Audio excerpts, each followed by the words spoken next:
Kozhikode travels ഉടമയെ തോക്കുചൂണ്ടി ഭീഷണിപ്പെടുത്തിയ കേസിൽ 2 പേർ കസ്റ്റഡിയിൽ. സാമ്പത്തിക ഇടപാടുമായി ബന്ധപ്പെട്ട തർക്കമാണ് സംഭവത്തിന് പിന്നിൽ.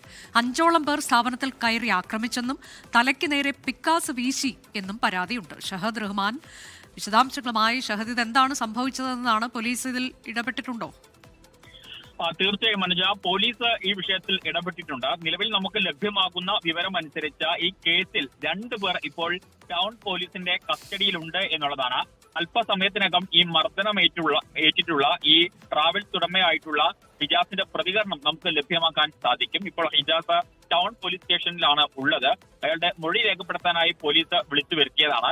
മാത്രവുമല്ല, ഈ പ്രതികളെ കണ്ടു കഴിഞ്ഞാൽ അവരെ തിരിച്ചറിയാൻ വേണ്ടിയിട്ടുള്ള നടപടിക്രമങ്ങളുമാണ് ഇപ്പോൾ നടക്കുന്നത്. നമുക്ക് ലഭ്യമാകുന്ന വിവരം അനുസരിച്ച് സാമ്പത്തിക തർക്കമാണ്, സാമ്പത്തിക ഇടപാടുമായി ബന്ധപ്പെട്ട വിഷയങ്ങളാണ് ഇത്തരത്തിൽ ഈ ട്രാവൽസിൽ കയറുകയും പിന്നീട് ഭീഷണിപ്പെടുത്തുകയും പിക്കാസ് ഉൾപ്പെടെയുള്ള ആയുധങ്ങൾ ഉപയോഗിച്ച് ഇയാളെ കൊല്ലുമെന്ന് ഭീഷണിപ്പെടുത്തുകയും തലക്ക് അടിക്കുകയും അതുപോലെ തന്നെ ദേഹത്തെ മറ്റിടങ്ങളിലൊക്കെ മർദ്ദിക്കുകയും ചെയ്തിട്ടുള്ളത് എന്നുള്ളതാണ്. എന്നാലും നിലവിൽ ഇപ്പോൾ 2 പേർ പോലീസിന്റെ കസ്റ്റഡിയിലാണ്.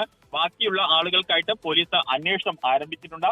ഇപ്പോൾ ഈ പരാതിക്കാരനായിട്ടുള്ള ഇജാസ് ടൗൺ പോലീസ് സ്റ്റേഷനിലുണ്ട്.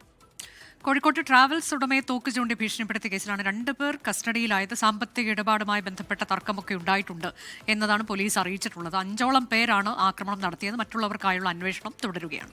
ലോകത്തെവിടെയായാലും ഏത് സമയത്തും 24 വാർത്തകളും ഓഗ്മെന്റഡ് റിയാലിറ്റി പാക്കേജുകളും എക്സ്പ്ലെയിനറുകളും വിശദമായി കാണാൻ ഞങ്ങളുടെ യൂട്യൂബ് ചാനൽ നിങ്ങൾക്ക് സബ്സ്ക്രൈബ് ചെയ്യാം.